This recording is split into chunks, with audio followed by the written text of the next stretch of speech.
Good evening, everyone. So I'm really honored to be here at the Après Cyber Slope Summit. So my session's name is Securing Tomorrow, Harnessing the Power of AI in a DevSecOps World.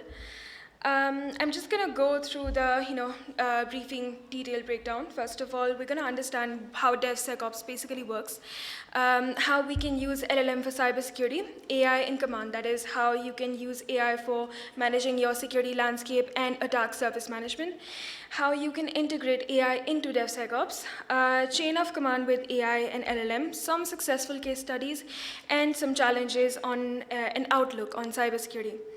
So a bit about me. My name is Ankshita Maunthrooa, which might be a bit hard to pronounce because I come from Mauritius, which is much more influenced by French culture. So that's there. I'm currently working as a security engineer at the biggest and oldest bank in Mauritius. It's called the Mauritius Commercial Bank. Prior to this, I worked as a cybersecurity consultant at PwC Mauritius, and I started my career in cybersecurity as a SOC analyst. At university, I was the Google Developers Students Lead, and I also represented Huawei. You guys must know Huawei, right? And much recently, I started my own community, that is Cyber Warriors community for Mauritius. That's because there are much less tech communities in Mauritius already, but they're more focused on coding, that is, and much less on cybersecurity. And there's much demand into students willing to get into cybersecurity. So yeah, this is something that I started, and even last year actually I gave out a free course on blue teaming practices that covers basically digital forensics, OSINT tools, etc., just for beginners. So yeah, that's a bit about me, and just so you guys know, I'm very introverted. Since I'm in technology, so please feel free feel free to come and talk to me. Yeah. So a small introduction about my session. So you guys do agree that our lives rely a lot on code. Without code, we would not really be anywhere. Whether you want to order an Uber, whether you want to order on Amazon, everything is basically relying on code. And now just imagine if all of that code was just vulnerable, and it would someday there's some major big attack waiting, and it basically crashes all of our applications, especially in 5 to 10 years, where we would become probably more and more reliant on AI. So if that happens, we really go back to much simpler times. For example, 1990s. I was not there into 1990s. Was that cool? So it's there. But now with emerging technology, ancient threats, they're also evolving. We stand literally at the peak of unidentified threats, and more zero-day attacks than ever, with AI being used for more sophisticated attacks. So this presentation basically covers how AI, and specifically large language modeling, which is the hottest new discovery of AI, can significantly uncover threats and vulnerabilities and make DevSecOps stronger. So are any of you actually working with DevSecOps? Maybe you guys are development? Yeah, great. So I see my team, yeah, that's great. So just for a quick recap, let's first understand what is development security operations. So basically, development security operations is about developing applications and software, and it is built upon on the software development lifecycle. So it does have the 5 or 6 stages: planning, coding, building, testing, deployment, and monitoring. Planning basically includes where you are considering, I'm speaking about this in terms of security much more. So there was first DevOps, and then it became DevSecOps. So weaving security on every step of DevOps. In planning, you basically add security consideration requirements. For example, threat modeling. In coding, you are already practicing secure coding practices using, for example, static application security testing tools. And then in build, you're basically securing your build tools and processes using containerization, for example, of your own development environment. Testing basically relies on security testing and dynamic application security testing, even pen testing for weaknesses. So all of that is basically part of security already integrated into each development phase. And in deployment and monitoring, it's basically just a smooth rollout of the application, ensuring that it is safe and secure to use. And then even post-deployment, you're actually ensuring that you're monitoring the app or the software. Now, practicing DevSecOps actually comes with basically collaborating with software development for added security. How can you practice DevSecOps? It's simple. So basically, DevSecOps emphasizes on the importance of continuous security throughout the pipeline. This means security testing, vulnerability scanning, threat modeling are not just one-time activities, but they're actually integrated into each stage, and they're repeated regularly on regular intervals. So security tools, this is security as a continuous process, and you can do that through some common security tools and methodologies. These actually include, for example,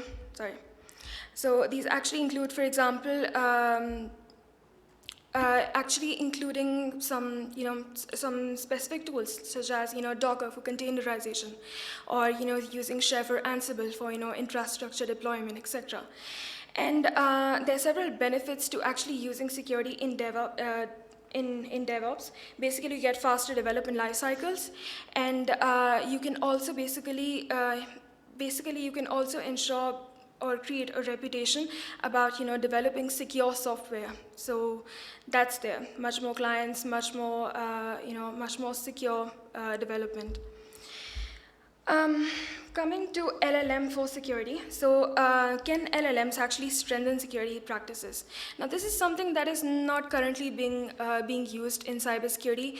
I don't really see LLMs actually actively or proactively being used in cybersecurity, but it's just just basically a proof of concept, as you can call it, or just understanding how LLMs can really help in transforming cybersecurity.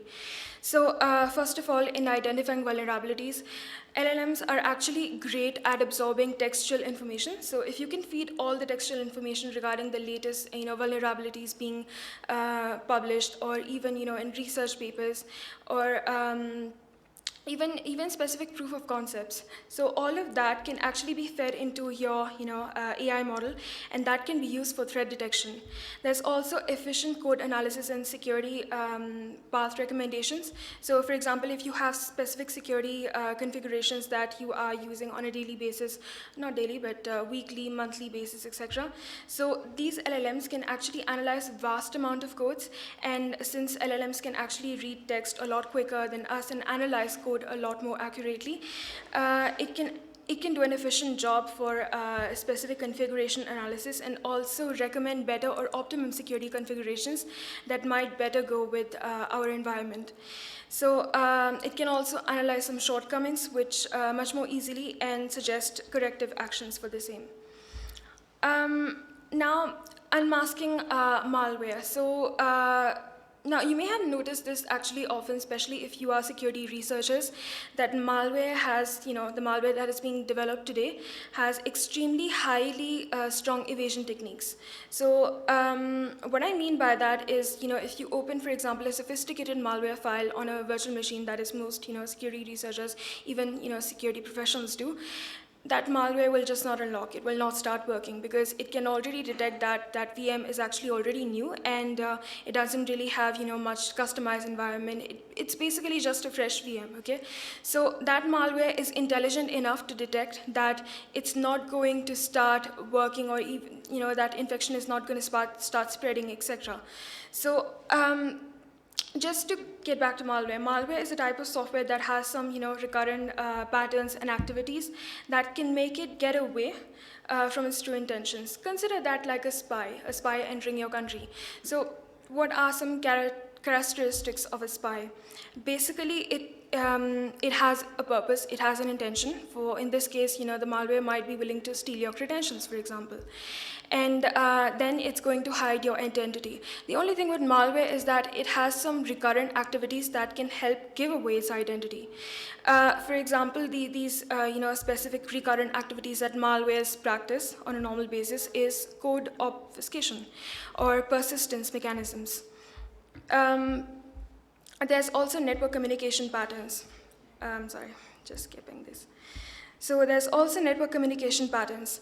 What I mean by that, the malware generally communicates to external servers and external communication. So it's most probably going to be communicating to C2 servers, and that's one way to detect, malware files. And LLMs can help do that because, unlike us, which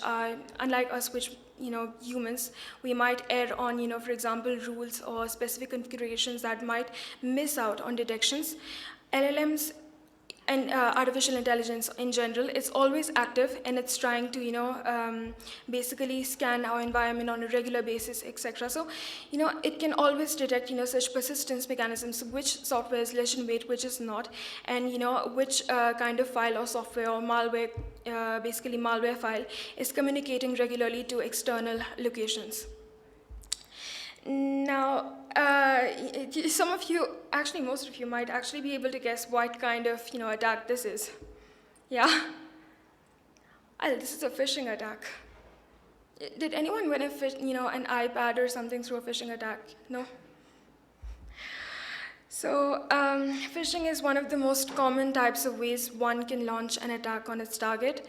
Basically, it relies on reckless human behavior by attackers to get into the system. How? Basically, they can actually steal employee credentials, or even, most sophisticated phishing email comes with attachments these days because, data loss prevention and other security, techniques that you might be practicing can already actually scan your, emails. So most of the phishing emails, you will see that they have some sort of attachment, some sort of urgency attached to it, or some sort of, they aim to give you some sort of feeling, right? So they're basically hacking you as a person and not your system. First of all, that's the starting point of phishing emails. So just a small, incident that I had, recently was that, since I work at a bank, there are, several bonuses that the bank generally pays out to its customers, to its employees. And there was basically one, recurrent email that we were getting that was tagged as phishing. And I don't know how many employees generally got that, but, just to give you, one just basic very example, that attachment had a QR code, so it was extremely, clean. You could not actually detect that because the email was clean, the PDF was clean, and it just, seemed like a legitimate email, informing the employee that, the bank has decided to pay you out for your, hard work, etc., and you're getting like, 5%, 10%, whatever bonus. And all you have to do is just, scan that QR code in the PDF, and once you do that, basically the only trick, you have to do that with your mobile phone. And most employees, if they're not using Teams on their on their mobile phone, then they have to log in into their Teams, and that Teams account, basically, you give your credentials, to that fake website. So everything is clean here except, when you scan that QR code, it leads you to that fake website, which is, of course, a spoof, and that basically puts you in a, you're hacked, kind of. Okay, so basically, his credentials will reach the attacker, the users, and that will basically put, the entire bank and, the entire bank at risk. Now, how can we stop this using large language modeling? Because, this kind of behavior is very common, and, these phishing attacks are just evolving more and more, as we mentioned in this, conference already, with the grammar being more corrected, with, the phishing simulations being, more and more realistic. So, first of all, there's email content analysis. You can create specific words that relate to phishing and are not used in the work environment. For example, there are specific words like lottery, winning, gift cards, win an iPad, for example, win, the word win, that you might not generally get in your day-to-day use of emails or work emails, that is. There's also URL analysis that you can actually use. So is the IP external? What is the domain name? For example, if you work at JP JP Morgan, you might not get an email at JP Morgan, but you get something like, I don't know, at something, okay? So this is something that, LLMs can already do before we even open that email, because once we open, we're kind of, manipulated into that, whole maze that I might get an iPad from that. So that's there. There's also sender analysis for detection. So open source tools can actually be linked with large language modeling, training sets, and these can already identify whether the sender has a spoofed email address. So there's so many OSINT tools that are already identifying that, and sender information can be scanned. There's also proactive defense. Now, many companies have actually, basically reported that, when they have security awareness campaigns and when they're actually creating, phishing simulations against the employees, and they're doing that, for example, once in a month, or even, for example, once in 3 months, 4 months, etc. They say that it's extremely effective, and, it's extremely effective, and it's stopping, employees, basically helping employees becoming more aware about phishing. But there is always a chance that, you might have employees who are, using their emails not as regularly, or they're not really, active participants of that phishing awareness campaign. And, it still puts you at a risk where, your employees might be tricked into, clicking on that phishing email. So security awareness is already, ongoing, but proactive defense with LLM can actually help it, make it better. So, first of all, creating realistic phishing campaigns and generating, user interaction reports. For example, if I might have, for example, 20 users in my department, and I see only 10 people actually responding to my, regular phishing simulations, so I can already know that these 10 users are probably okay, they would be able to detect, but the other 10 might put me at a risk. So that's like a 50-50. I can only say that my phishing campaign is only like a 50% success. So that's also, something that we can use LLM for. The next is insider threats. So insider threats are basically, I believe the more at risk, but they create a more potential for large language modeling insecurity.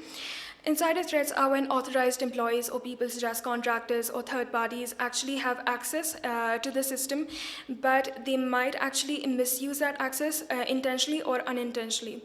What I mean by that is that basically, insider threats, traditional security measures that you have on average, like firewalls or IDS or IPS, these are in place, but they're not applicable for people who already have legitimate access to the system.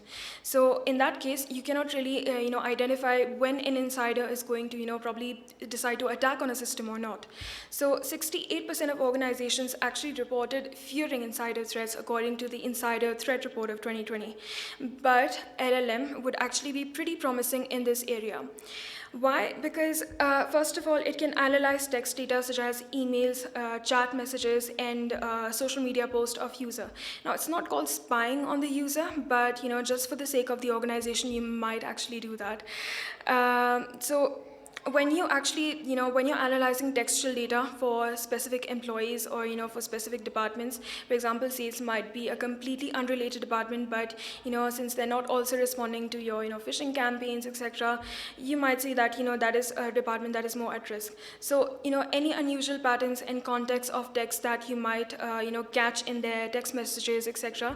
So this is something that, LLM can already flag and, start investigating upon. One very basic example, a sales employee actually saying that, so I work at the bank, and I can get, for example, a customer representative actually, mentioning in his chat messages on Teams, for example, that I need to download all of these files and send it by tonight. So this already, it's already alarming. He's not supposed to be, sending or downloading any files. Why is he doing that? What kind of files these are these approved, etc. So this already creates a number of questions. Secondly, LLMs can help us identify deviations from normal routines of the user. So you might have, for example, an organization working from 9 a.m. to 4 p.m. So that is the normal working hours of, of the organization. So any user or any laptop, any server that is connecting, at 10 p.m. till 2 a.m., etc. So this is already something that is not normal. Okay. So analyzing all of that log data can help, basically flag such suspicious activities and also help us, identify some gaps where, our security might be at risk. So this is also something that LLM can help. And large language modelings are basically very good at learning and adapting, unlike us humans, which, we might be slow. I see you yawning over there, already slow. So, just an example, large language modelings, since they can be trained on large amount of data, they're already adapting to new threats. If you actually include, the most recent vulnerabilities, patterns, and, if it's actually being trained on the most regular data sets, then it can also adapt to new threats. It can already flag upcoming zero-day attacks. So this is something that, even we as humans or, our current security practices can probably not do. So yeah, this is one area where LLMs can really help us. Now, coming to the benefits of LLM-powered threat detection. First of all, speed, because LLMs may be quick, and with some more training or more accurate training, the type of training that we want to provide, and we want them to detect specific threats, it can provide us with an accurate analysis. So it improves the speed for identifying famous and known indicators of compromises, but also new attacks that might be happening.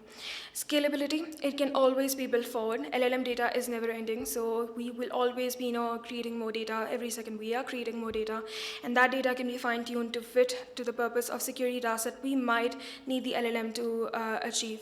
And then the fact that it can actually feed on vast amount of data, it might be very quick to decipher recurring patterns, and can also be used for prescriptive analytics. By that I mean recommendations or actions on our current security practices. Now, this is something that open sourced LLMs. So there are two types of LLMs so far. There's open sourced, and then there's a paid source. There's Bard, which is now Gemini by Google, Bloom, Jurassic 1 Jumbo, GPT. So all of these, basically, they're open source models, but what is the risk if you actually put in real security data into that? Something like that happened last year in May with Samsung employees. So a Samsung engineer, software engineer, was actually putting in a real code snippet from the production. Basically, he was putting in production code to analyze and fix some issues or debugging, I guess. And that was actually how Samsung actually got compromised. And post that, in the last I would say 8 months, there were many companies which actually took action against using open sourced LLMs. There was also JP Morgan Chase, I think, Goldman Sachs. So many companies which were actually aware of how open source LLMs might be risky to put in the type of data. So it's not a bad idea that you will have control over the type of data that you're putting. Mention, for example, mentioning the Samsung attack. Yeah, I can call it an attack. But one thing that you might want to consider when using open source LLMs is that LLM attacks and compromises are just as common. There's prompt injection attacks, there's data leakage. You can put in sensitive data while conversing with LLM, but that data can be revealed to another person because LLM doesn't really have any filters.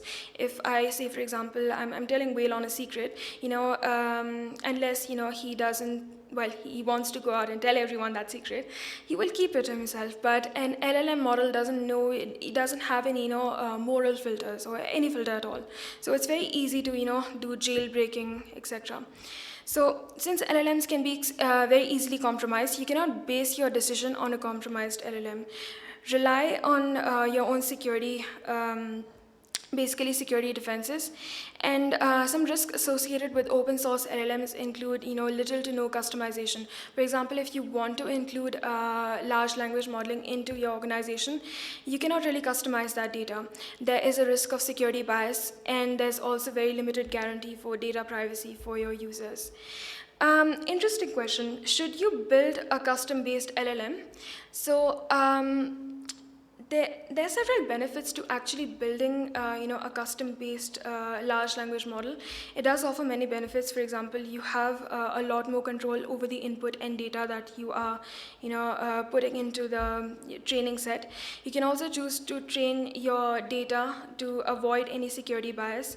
You can train your data the way you want to. For example, if you don't want to input a basically irrelevant information, then you just put in information that is very precise to your own organization.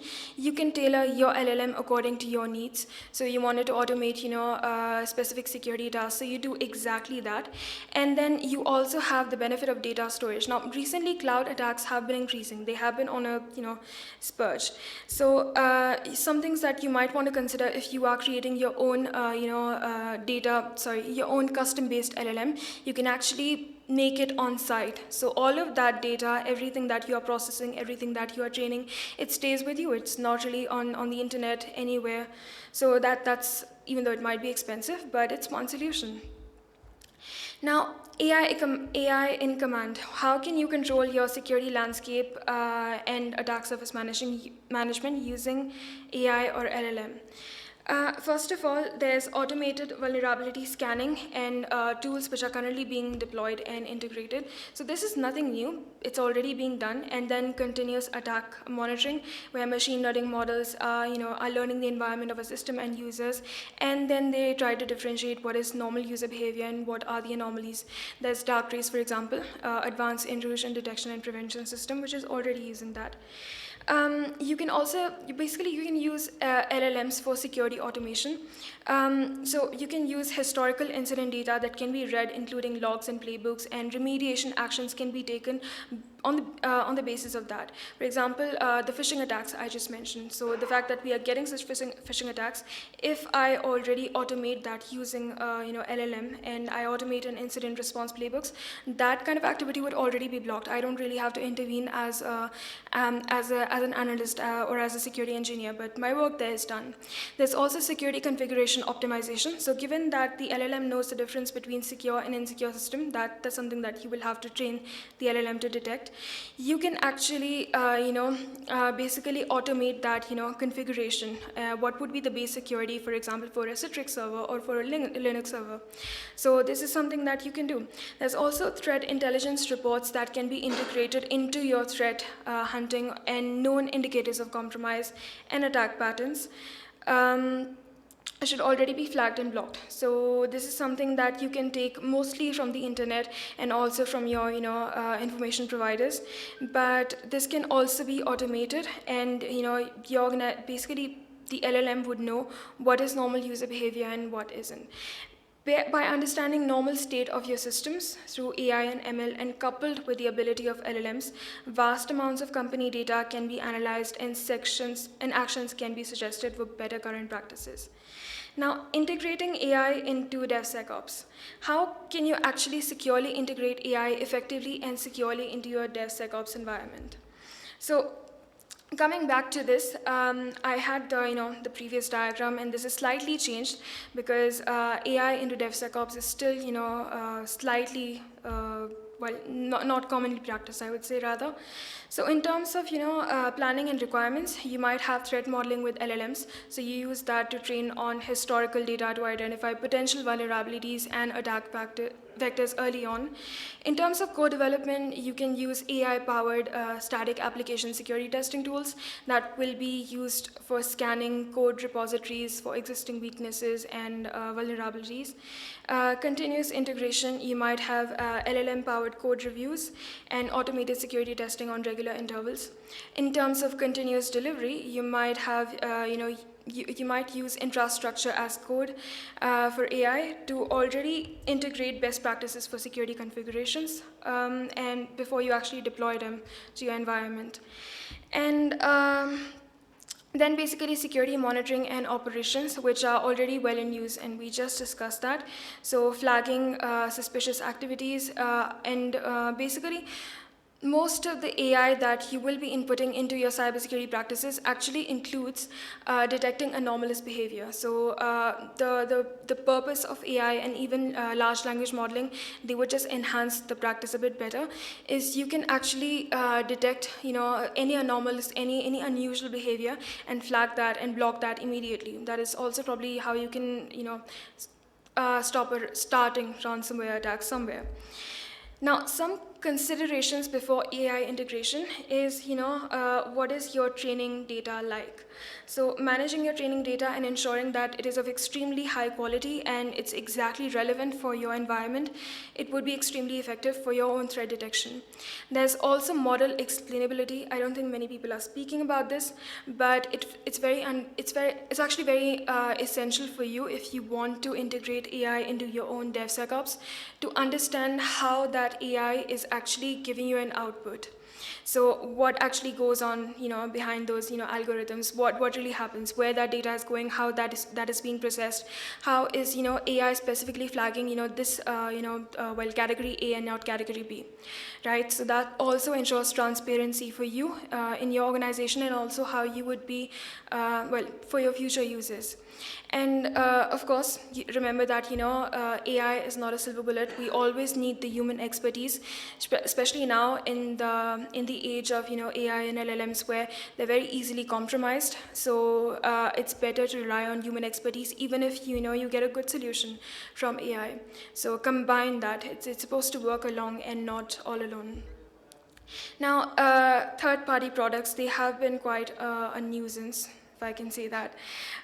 Consider third-party products that you already use. With the increase of AI, there's a very large likelihood that more and more applications that you use, more and more software that you would be buying in the future, it is written with AI. It is written with generative AI and code generation, such as ChatGPT, such as Gemini, etc. So because of this, because many companies are actually adopting AI to write code for them, these applications might not be as thoroughly tested and as as secure as you consider, even if the company has a very good reputation, when you are integrating that into your own DevSecOps. So you might want to consider that, and ensure that you are going through all the security testing procedures before actually implementing or adding that application or software into your environment. There's when you are integrating with AI written third-party apps, you basically already have, and if you're already using an AI model, then you might want to consider how to integrate both of them and test if they're already secure enough. So this is just a basic consideration that you might use. Chain of command. Chain of command basically ensures how you can ensure a complete synchronized control over your system using AI. So I'm sure many of you can actually relate with this. Security managers in here, yeah? Even actually more than that, I guess.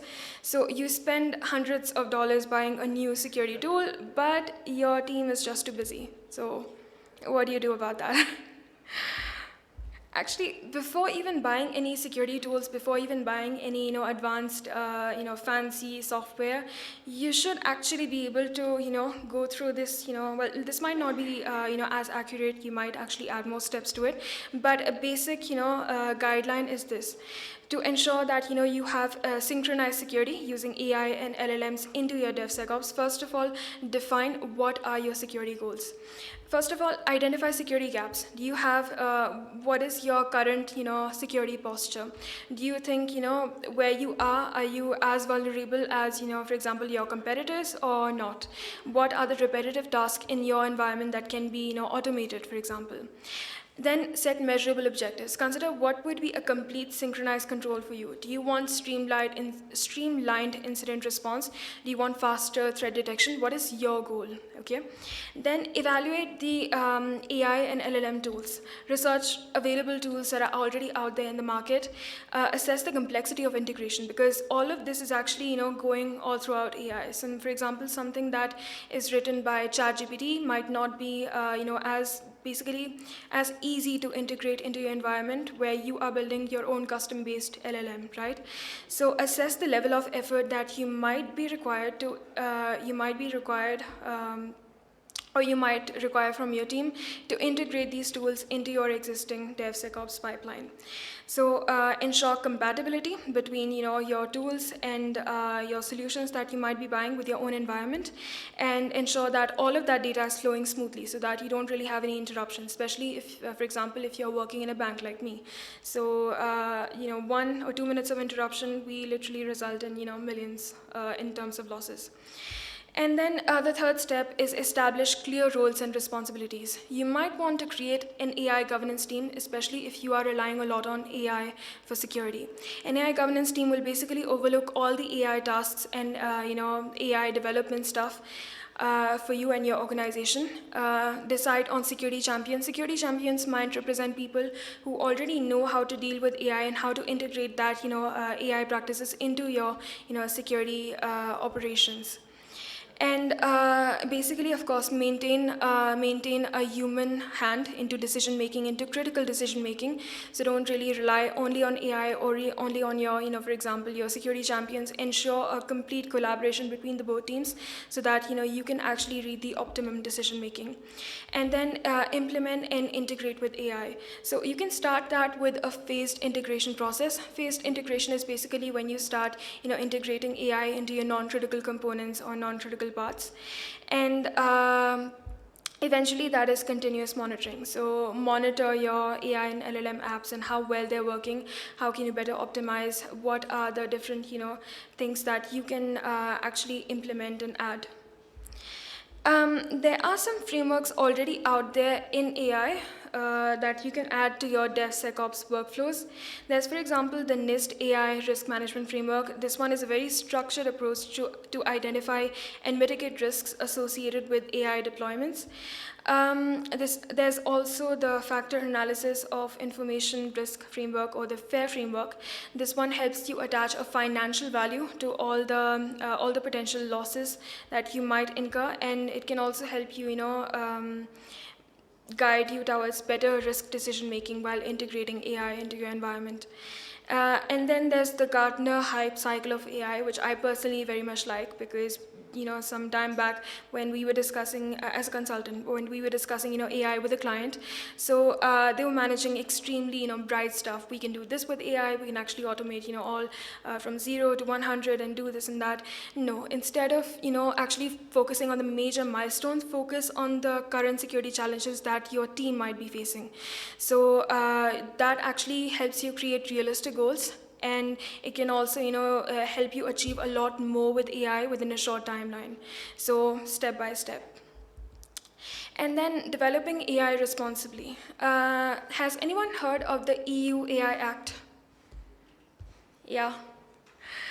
It's so it was first proposed in 2021, and it's just about recently been approved. So the first draft has been approved, and it would most probably be in practice by next year, so in 2025. What exactly is it? So it's basically the world's first AI governance comprehensive framework. So it aims to control AI development and develop AI much more responsibly. It focuses on data quality management and ensuring that any AI that is being developed is not actually harming any individuals, or ensuring that companies and publics and public states, etc., are not incurring major losses in terms of attacks related with AI specifically. So it is a risk-based approach that classifies AI applications into 4 main types of risks. First of all, there's the unacceptable risk. So unacceptable risk is where human rights might be violated. This is similar to the system in China. So China basically, as I think the first session mentioned, I'm not sure, John, someone from University of Utah was mentioning about that, right? So China basically punishes or rewards, its basically its entire country, all the Chinese population, on the basis of what they're doing. So, for example, I'm giving this session right now. If I was Chinese, if the Chinese government doesn't approve of it, it might actually count me in a negative favor, and if it does approve of it, it might give me like positive points. So all of these points accumulated actually decide whether I can get the most basic facilities in the country. So if I was living in China, I go back, I cannot really get, for example, a car loan or a home loan, etc. So negative points would affect me that way. So this is something that EU is trying to prevent. So this is unacceptable risk. You cannot really violate the human rights, in terms, using AI or mass surveillance or any type of activity that might involve harming individuals. There's also high risk. So high risk is basically when AI applications are being developed for major sectors. That includes, for example, the medical sector. You're developing, extremely high sophisticated robotic surgeries. This is extremely high risk, and EU might put several regulations that you might have to comply with before actually putting that to practice, or you might not even be able to put that to practice. There's also, for example, the energy sector, transportation, self-driving cars. So, all of that would be extremely controlled and within the grasp of EU. There's limited risk. So limited risk basically ensures that any AI application that you are developing, the individual has to be aware of it. Most common example is deepfakes. So, for example, if I'm developing a deepfake and, the people that I'm sending that to don't know that it is a deepfake, then that is under the limited risk. And I would have to pay sanctions and fines according to the EU AI Act. And the minimal risk is basically when you're using, just basically very automated, simple things like spam filters for AI, or basically, very, very simple things like chatbots. So it's very, less risk. And one, I think, important thing is that, who does this apply for? So it basically applies for any deployer in the European Union area or territory. So if you are, for example, an organization that is deploying AI in EU, you might have to comply with this. And if you are a provider that is, providing AI services to EU or EU clients, then you will also have to comply to this. So it's just to ensure that, all those AI applications that you're developing actually fall into these 4 categories and are complying with this act. But it most probably won't be active until next year. So that's there. Coming to some case studies, so there are several successful companies which have already implemented, AI into their DevSecOps environment. The first is JP Morgan and Chase. They actually streamlined, code reviews and detection of potential vulnerabilities ahead of time by an AI-powered code review tool. So that's there. There's also Netflix. So Netflix actually uses a machine learning algorithm in their CI/CD pipeline to automate security testing and code scans. And the results of the implementation was that they had an increased release velocity and quick deployment, and they were really able to, address security vulnerabilities a lot quicker.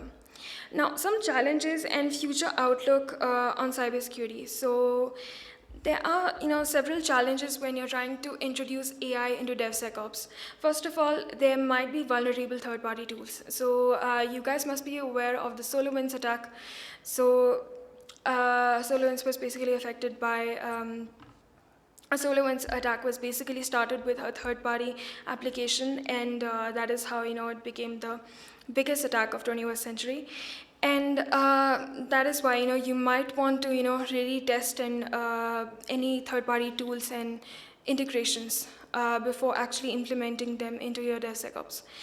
Now, LLMs and AI is also being trained on existing data, so new attack vectors might be missed.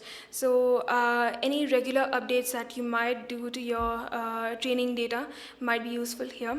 There's also explainability of AI that can be low, and data privacy that might be compromised, so it stands at a challenge yet. And you can still try to prevent that in case you want to basically build a custom-based LLM itself.